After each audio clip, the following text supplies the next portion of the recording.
Hey Jazzy, today is Monday and this video will have no editing whatsoever. I have not edited any Melbourne footage. However, perhaps talking about my first day at school would be a fair trade of an update. As you know, I was recently employed as a student support officer at a secondary high school. This will act as both an update to you and also a reflection diary as I learn more on the job. The overall senses of today is that it was interesting. I observed many scenarios and multiple environments within the school ground and noticed a few things that surprised me. 29th of July 2024. Today, I was overshadowing another student support officer who has been working there full-time for the last 6 years.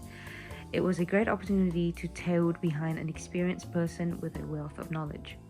I had 2 year 7s and 1 year 9s working with 1 year 7 class twice. First lesson I learned was that the older the year, the longer it takes to build rapport with them and the harder it takes to get them on task. The year 7s, while unruly, have less of a robust trust system, allowing for more room of connection. However, their audacity to not care for you and the instruction is still up there. The first year 7 class was rowdy and unmovable. A thing that I struggled with was getting my voice to be heard. I was not loud enough and unsure of my instructions to them. Sometimes my plea goes through one ear and out the other, and being ignored by a child isn't the nicest thing in the world. The second struggle that I found was that it is insanely difficult to explain a simple concept to a child. If they don't understand what you say, you suddenly have to find 3 other different ways to explain something that seems easy to you. Look, if this was a win or loss scale system, I would have considered it a loss. However, it was my first ever class, the nerves were racking up, and the principal came by for a visit, which was so not ideal because I'm pretty sure I just freeze up in the corner with him behind me. Secondly, my superior SSO told me that my only job today was to build rapport and not to enforce discipline. I was going to play the good cop for the entire day. So I just needed to get out there and be known to the student. So it wasn't the worst loss. The second year 7 class went a little bit better, and that is considering one of the students was removed from class, so the bar is low. The nice thing was that it was a repeat of the last lesson, and so I was more aware of the content and what to do. I was able to remind the students to get on their task and learned that a teacher shouldn't see that the student sitting with the SSO is misbehaving because that is just bad image and it looks like we were not helping. So always ask the teacher what more you can do when you are stuck. The first year 9 was a literal nightmare, and it was the best class for my experience that today because it was one of the worst scenarios you have to deal with as an SSO. There were a lot of troubling students going in and out of class, and there was a relief teacher, which do not have the same authority as a subject teacher or mental teacher. This was when I get to see how an SSO navigate a situation. First, I see my SSO using their rapport to communicate with the more mature, more socially powerful individuals of the class like an adult and get them to work in a focus area. My SSO mentor then focused on the group that was rowdy and not interested in working. I was able to sit down with the more quiet working students to aid them in their project, which allowed me to be actively involved in my role as an SSO.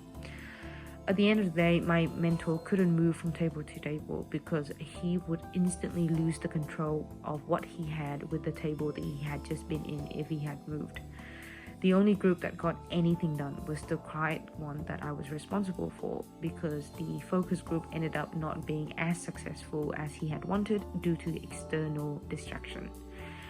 That was such an eye-opening moment because if I wasn't there or if he wasn't there and I was solo, this would have been a loss in an SSO book. And it was so important to acknowledge that the loss wasn't because of you and that you are severely outnumbered, so you just have to do the best that you could. Anyhow, because I was there and some group got the work done, we celebrated this win with a deserving good recess. Another thing that stuck in my mind though was that many of the students lack independent critical thinking skills. It is not as simple as just asking an open question and expecting them to answer. In fact, they don't know how to answer or follow it up unless it was a direct instruction. Many times I felt like I was doing the project myself and have to refrain myself from giving too many answers. Also, there are a lot of holes in some of their basic literacy skills, like spelling. But there's nothing you can do in that moment because that fundamental skill takes time to build and improve, the time that you don't have on your hands. Anyway, the last class was the second year 7 group that I met in the morning. Same deal, we read a Tim Winton's book, helped them answer basic comprehensive questions. This time, thanks to my experience with the year 9 previously, I felt more confident in engaging in helping with schoolwork instead of just walking around. I learned to compliment the students when they complete the task, and then I learned that it means nothing because they are fooling around by the next task 2 minutes apart. Nonetheless, I got 4 students to do their work, and that felt like a good achievement. It looks like I will only be shadowing for 2 days, so today and tomorrow, which means that by Thursday, I might be by myself. The first day nerves are gone, but the solo nerves are yet to start. There are moments where I wonder if this is the right job for me, worrying that I might have done something wrong. But the sense of giving back or of fulfilling this role and responsibility because I am needed, that feels right. So I try to tap into that why, which is correct and right to me, and focus on the improvements instead of the qualities that I lack and the wrongs that I might commit in the future. Jazzy, I will see you on Friday.